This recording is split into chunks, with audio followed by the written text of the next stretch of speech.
அனைவருக்கும் இனிய காலை வணக்கம். இன்று ஜனவரி மாதம் 31ஆம் தேதி சனிக்கிழமை. இன்று மாத நரசிம்ம சதுர்த்தசி விரத நாள். இன்றைய தினராசி பலன்.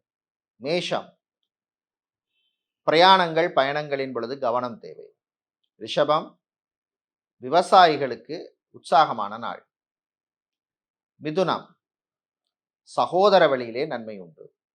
கடகம், மாணவர்களுக்கு நன்மையான நாள். சிம்மம், உழைப்புக்கேற்ற பலன் கிடைக்கும். கன்னி, போட்டி பொறாமை குறையும். துலாம், பெண்களால் ஆண்களுக்கு நன்மை உண்டு. விருச்சிகம், சந்திராஷ்டமம் இருப்பதனால் வியாபாரத்தில் கவனம் தேவை. தனுசு, சந்திராஷ்டமம் ஆரம்பிப்பதனால் பிரயாணங்கள் பயணங்களின் பொழுது கவனம் தேவை. மகரம், புது வாய்ப்புகள் கிடைக்கும்.